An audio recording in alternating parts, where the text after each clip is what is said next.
Eh bien bonsoir à tous les amis, supporters sportifs parisiens, parisiennes, supporters, supportrices d'autres clubs, amoureux, amoureuses du football, bienvenue à vous les amis. Écoutez, je suis très content de vous retrouver pour ce débrief à chaud, ça vient de se terminer entre Reims et le PSG, victoire 3-0 du Paris Saint-Germain.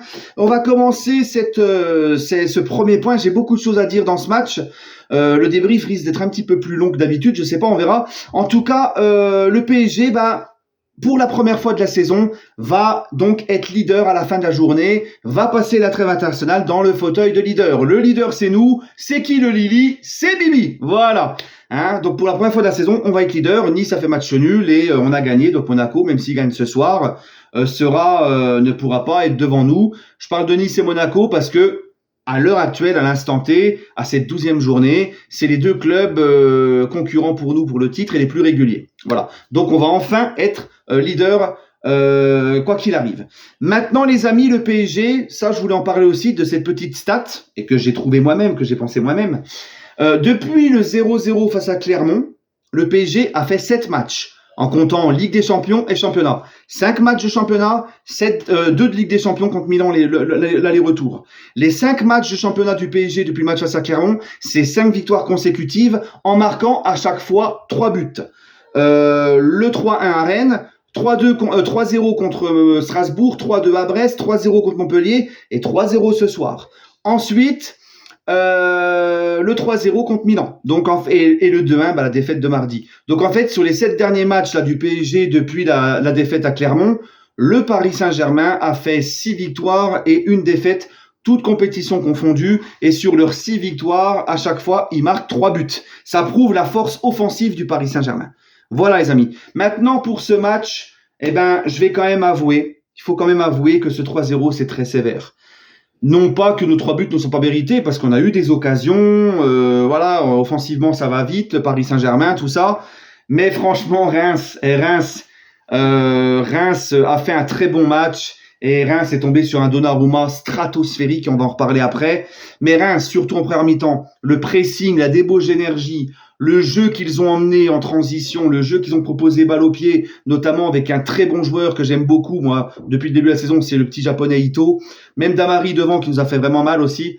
Franchement, les Rémois, la première mi-temps, c'est un miracle. C'est un miracle qu'on s'en sorte avec un but d'avance, qu'on rentre au vestiaire avec un but d'avance, et notamment à cause d'un PSG qui est complètement déséquilibré. Encore une fois, Luis Enrique, le milieu à 2, là, Fabien Ruiz, Zahir Emery, c'est pas possible. Oui, c'était un 4-2-4 parce que quand Gingli, les 3 quarts du temps dans cette première mi-temps, était collé à la ligne.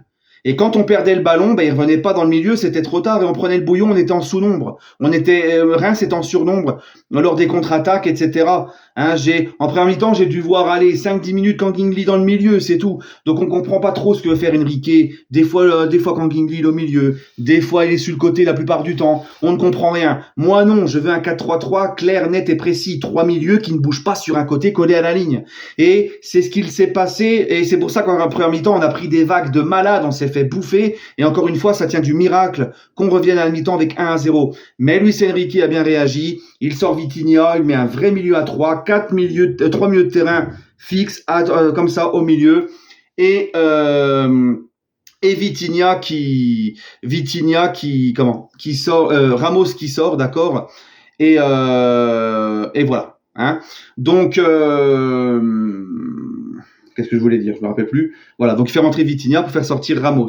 Ramos, les amis, je vais en parler après. Bref, donc cette deuxième mi-temps, j'ai trouvé quand même un Paris Saint-Germain bien plus équilibré, bien plus à l'aise, avec un milieu à 3, clair, net et précis. D'accord? Ça, il nous a fait du bien. Donc, Luis Enrique a quand même rectifié. Parce qu'il y a certains matchs où il n'a pas rectifié, notamment à Clermont. Donc, je suis à Newcastle et je suis quand même content de sa réaction. On a été quand même plus à l'aise et mieux en deuxième mi-temps. Puis on claque les 2 autres buts derrière avec les 2 autres buts de Kylian. Maintenant, Ramos, les amis. Ramos, les gars, c'est pas possible. Randal Kolo Muani, je l'avoue, depuis le début de la saison, il est loin de son niveau de Francfort.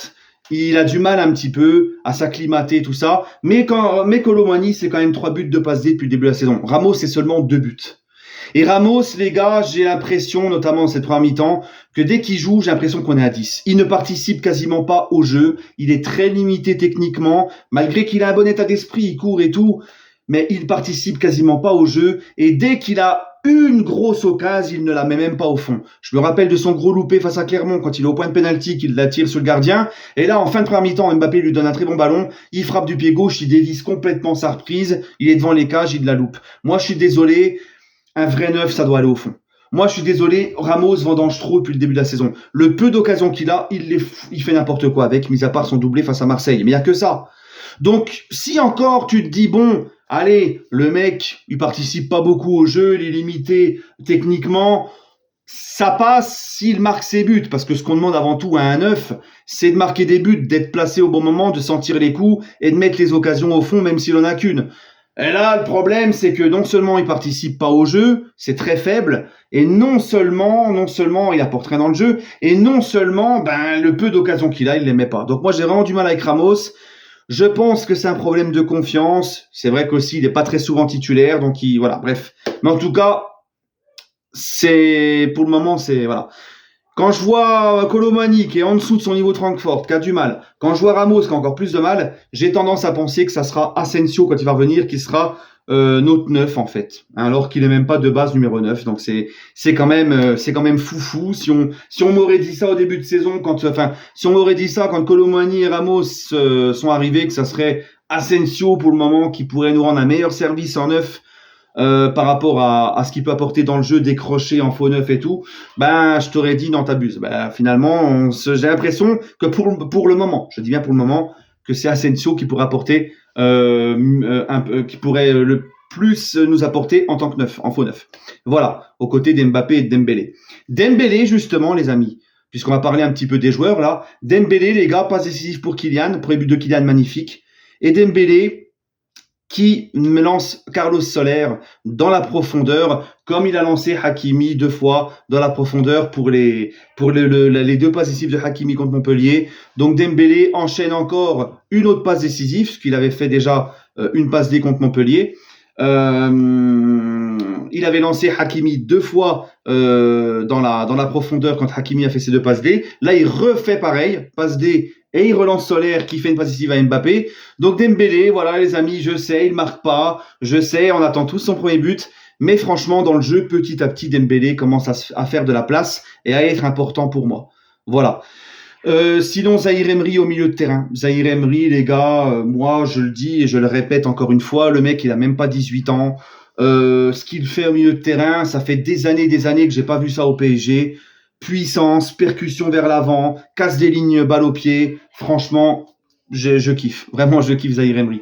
Il a fait son match au milieu de terrain, voilà. J'ai un mot aussi pour Donnarumma. Donnarumma, les amis, il a été stratosphérique. Alors je sais que Donnarumma, il a fait cette erreur de relance au premier mi-temps qu'aurait pu vraiment faire l'égalisation de Reims.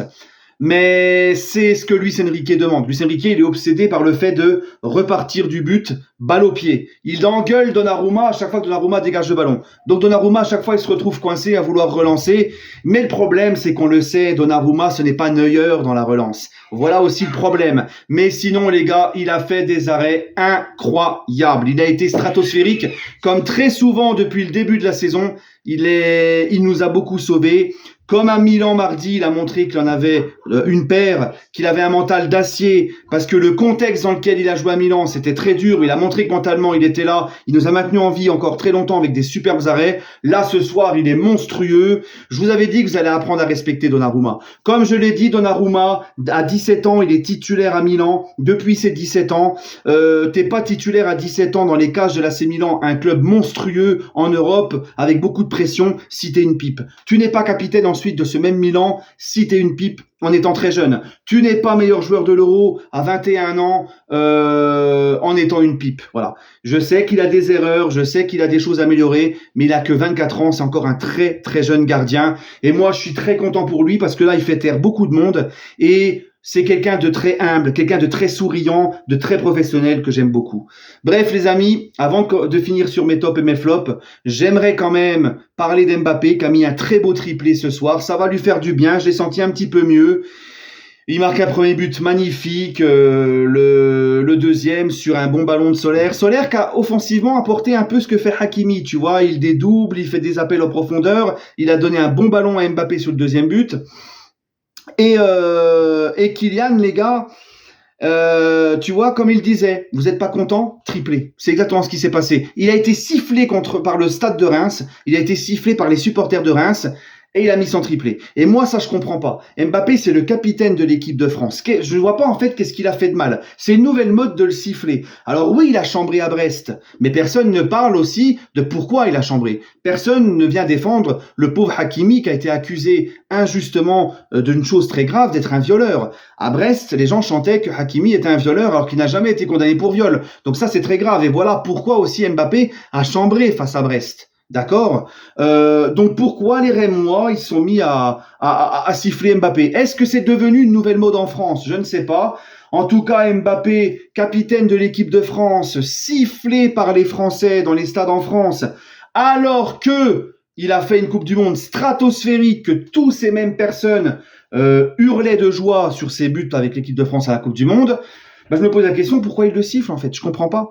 On nous a bassiné quand Messi était sifflé, c'est une honte de siffler Messi, c'est une honte de siffler Neymar, mais Mbappé, capitaine des Bleus, stratosphérique avec la Coupe du Monde, qui a emmené les Bleus jusqu'en finale, qui a mis un triplé en finale et tout, qui nous a tous fait vibrer, il est sifflé dans son propre pays, puis bon, c'est presque normal. Non, moi je comprends pas. Donc je suis très content qu'il leur a mis un triplé dans la gueule. Moi je vous le dis honnêtement, voilà, t'es pas content, triplé. Très content du match de Kylian.